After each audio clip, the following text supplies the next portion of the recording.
Okay, so I wanted to go through some different methods that you can use during a needs assessment.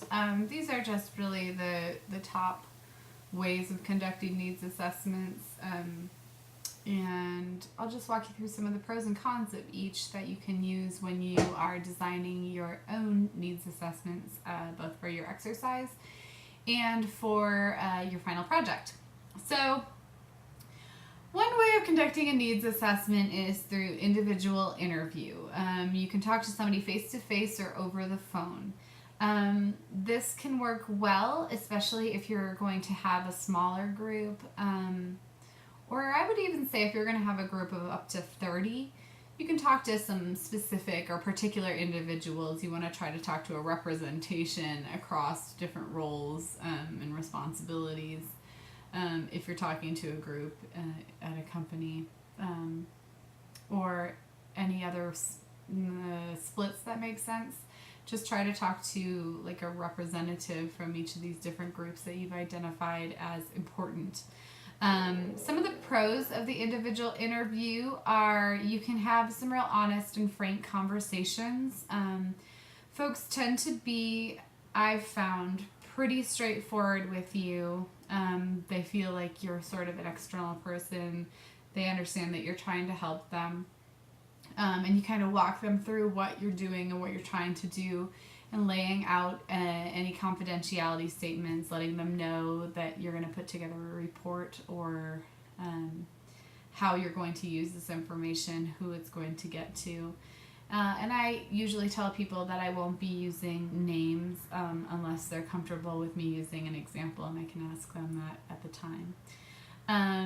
You do have to be careful. You can't assume that everybody will be straightforward and honest with you, especially some will think that you are just sort of an earpiece for management or a different group and still not be comfortable sharing some of the things that are important to know with you. Another con that I've seen with individual interviews is you have some folks who are just not good interviewees. You ask them a question and they seem to always find a way to give you 2 or 3 words, 2 or 3 word answers that you really just can't glean a lot from. And that can be difficult. And it's easy to misinterpret too, although oftentimes it's easy to think, well, they don't care, they don't want to do this training, they're not interested. Sometimes it's just because they're running short on time.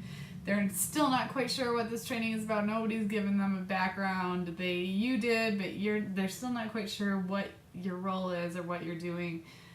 So they're confused. It's hard to answer the questions in those situations.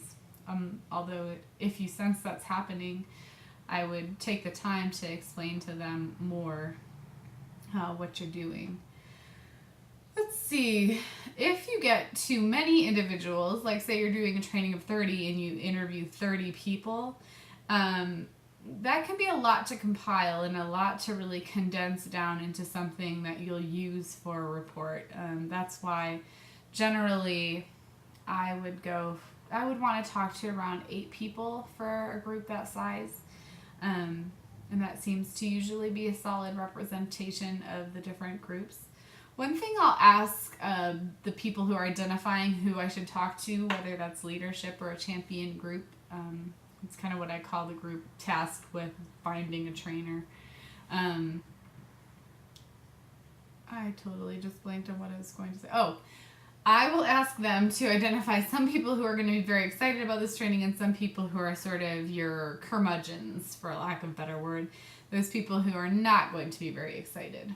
Because you want both perspectives. You'll have both in the room usually, so you want to know what to expect. And the nice thing is with those curmudgeons, if they feel like they're brought into the process earlier and their voice is part of the design, they're more likely to engage in the training when it actually happens.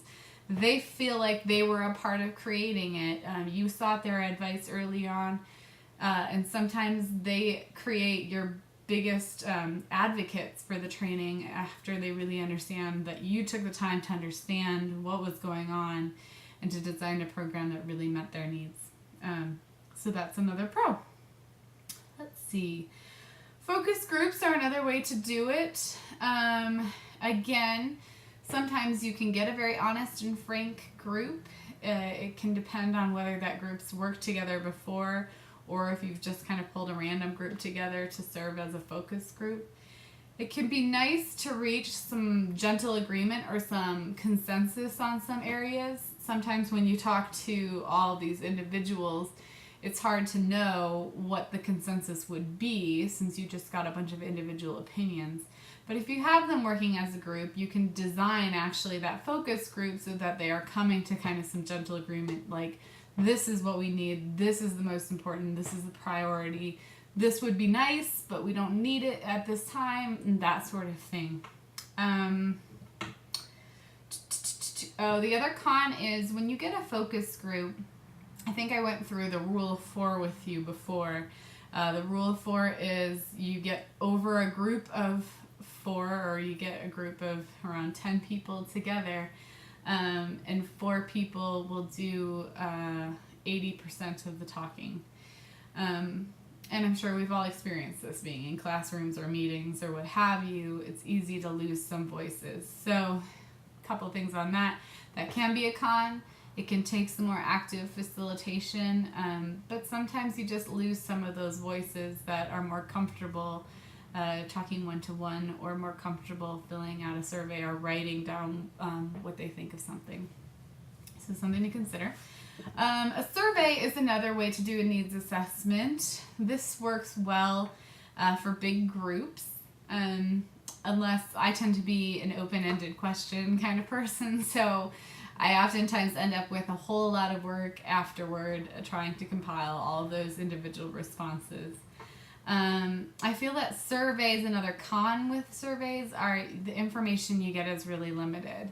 You really have to make sure those questions are focused and specific and really getting at what you need, because it's so easy to misunderstand what they're asking or what they're after. And we've all taken surveys, and I'm sure we've all had to assess the results of surveys and know that people can go way off, and you're like, man, I didn't even think that was a possible response when I read that question, but now I realize that everybody went there, or that made the most sense given their context.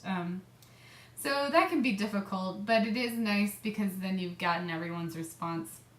One thing to think about is with any of these designs, when you're talking to individuals and getting their perspective, and I think this is even stronger with individual interviews or focus groups, is when they give you their advice, they have expectations then that it will be incorporated into the training. So that is a risk, but I think it's a necessary risk to really understand what's going on. But you want to take some time to kind of manage those expectations while you're having individual conversations, or at the front or back end of the survey, probably front end, saying, we're trying to get this input. We realize we can't please everybody, but this is what we're going to try to glean from this, and this is how we're going to use it. So managing those expectations are important, but also acknowledging that no matter how you manage them, when you ask a question and somebody gives you time to talk through something, they develop an expectation that will be used and incorporated, and they'll see it in whatever the training ends up being. So something to be aware of. And of course, you can always combine different types of these methods. Again, I've used all of them, but I have found what I usually do is I'll do a focus group with the leadership, if I can get them together for a focus group, because that group has been working together so far and kind of developed the need that they've seen before they call me as a group.